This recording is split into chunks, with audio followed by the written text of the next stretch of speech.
Well, I don't agree at all. First off, how is it possible that anybody with any kind of sanity would consider the United States or Britain or the West in general to be in any kind of position to be punishing anyone for any illegalities? If we want to take a look at Iraq, there is at least 1 million, probably even close to 2 million dead. We invaded that country, destroyed it, created millions of orphans, millions of refugees, and never even so much as apologized for that. Let's go back to Vietnam, where we dropped 20 million bombs, more than all of World War II combined. We have destroyed so many countries. We have tortured and killed and maimed and raped around this planet. Who in the hell in their right mind would consider the United States or the West in general to be in any position to punish anybody? Never mind the obvious facts that this is a false flag attack and a long list of false flag attacks, which let's get into that, please. Well, we don't operate under international law. What we have is the color of law, the law of the jungle, in which the rich and the powerful basically determine what goes and what doesn't go. Iraq is a perfect example of that. Why isn't Tony Blair and George Bush rotting away in a prison cell for the rest of their lives? Because the law is not being applied. These are war criminals and they should be in prison for the rest of their lives, if not executed, if their own rules were adhered to for their own crimes. Not only that, but we need to really understand the truth here. First off, all of these players, these politicians, are nothing more than puppets. They don't serve the people. There is no real democracy. They really serve the rich and powerful who run the world, and that would be the bankers who control the money supply. The bankers, of course, make huge amounts of money. Whether they make bad investments or not, wars are great for them, and ultimately they control the politicians, and that is why we see these policies. Obama and Cameron are nothing more than puppets who read the script, and the script is we need another war. And the reason why we need another war, according to these psychopaths who are running the world, is because more and more people, despite the clueless masses who continue to be entranced by things so ridiculous as X Factor and American Idol, there is larger numbers of people around the world who are realizing the truth and beginning to recapture the capacity to think for themselves. And they can see that these people who are being put in positions of public trust are defying that trust and representing an agenda which they could never speak about openly, because they're nothing more than prostitutes and nothing more than minions for the powers that be. Well, the Greater Israel Project is all about destabilizing surrounding nations, ultimately in pursuit of this dream of Greater Israel, from the Euphrates down to the Nile, all the way over to the Eastern Mediterranean. This is the dream of these psychopaths, and so destabilizing governments, creating sectarian strife is all part of that menu and all part of the design to create Greater Israel. So that goes, it's self-evident. But I have to go back to what this gentleman is saying in Washington, D.C. about America not wanting to get involved, or Obama not getting involved. What are you talking about? We have been arming people directly who are Al-Qaeda. Al-Nusra Front is Al-Qaeda. These people are psychopaths to the worst order. They are conducting suicide attacks. They are gassing people. We know, Carla Del Ponte said in May, that it was the so-called rebels in Syria that were using sarin gas, not the Bashar al-Assad regime. No, it was not. We know that the United States president is arming people who are on the U.S. terrorist list. He should be convicted of aiding and abetting, giving material support to a terrorist organization. But then again, you know what? We, the West, the United States in particular, Israel and Britain, are the biggest terrorists on the planet. So our little junior partners in Al-Qaeda, which is nothing more than a CIA database, thus the name Al-Qaeda, this is nothing more than a group of terrorists working together, each playing one different role, but all of them working together for the same goal, which is to maintain this hideous and sick and twisted, unjust world that we have, which is a perpetual state of war. Always one illusion, one boogeyman after another. But the fact is, Obama is nothing more than a puppet war criminal, just like his predecessor and every other U.S. president before him. So please don't tell people out there that the U.S. is not involved. It's directly involved, and it is arming people who are absolute psychopaths.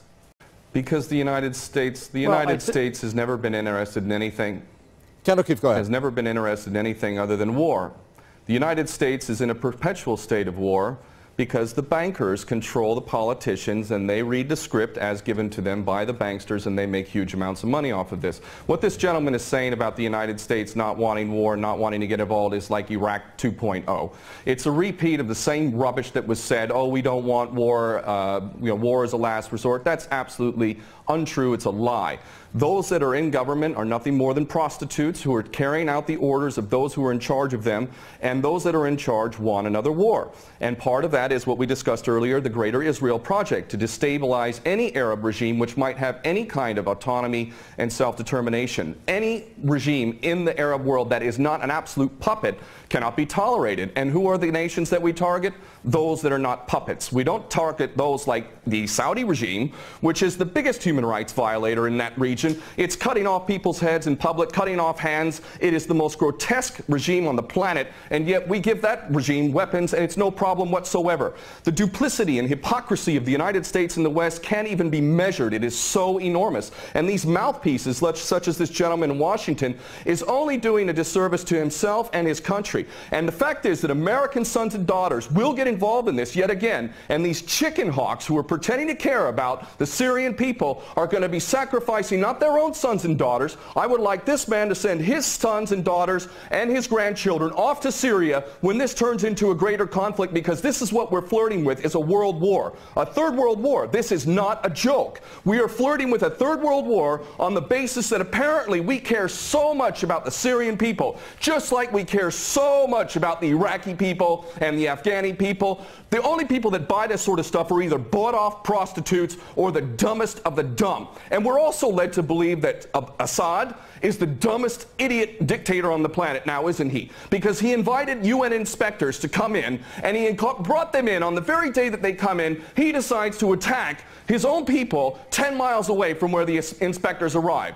This is beyond ridiculous, and the only people that buy this, again, are bought-off prostitutes or the dumbest of the dumb. Well, there's no question that they don't intend for limited strikes, and that's not going to do anything. They want to go in full scale. That's the plan. Of course, they'll use pretext to be able to justify the initial attack, and then they'll concoct more things to justify a greater involvement. The Daily Mail reported here in the UK, and it's commonly understood to those who are paying attention, that defense contractors, leaked emails from defense contractors proved that there was already an approved plan from Obama down to give these psychopath terrorists Al-Nusra Front chemical weapons. We know that Al-Nusra Front, 12 individuals in Turkey were caught with 2 kilos of sarin gas. Where did they get that from? And this is, you know, clearly a false flag. We understand this to be true, and it's the only way that they could justify an attack at all. And I have to say, I'm happy that the gentleman in Washington mentioned Dempsey, General Dempsey of the Joint Chiefs, because I'll tell you what, more than anything else, it is the true American patriots, those who are sick and tired of having given up their life to basically serve the American dream, the American nation, the Constitution that they swore to uphold. It's those military men and women. It's you now. It's coming to you now. Are you a patriot or are you not? Are you going to let your nation descend even further into the chaos and corruption that has been so sick and so twisted that it's destroying American lives as well as the rest of the world, to the tune of 22 American servicemen a day who are committing suicide? Are you going to sacrifice more of your American sons and daughters for Israeli wars, for Zionist wars? Are you going to continue to do that because you are not a patriot? You are in fact aiding and abetting the terrorists you supposedly think you're fighting against. And those Americans who are waking up to this, I hope to God, in the military in particular, that you refuse your orders.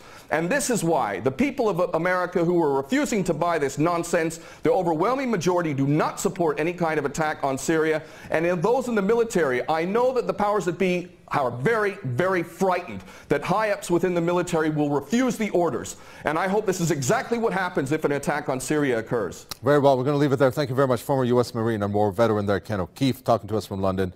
And thank you very much from the Senior Fellow at Center for American Progress, Lauren Korb, who spoke to us from Washington.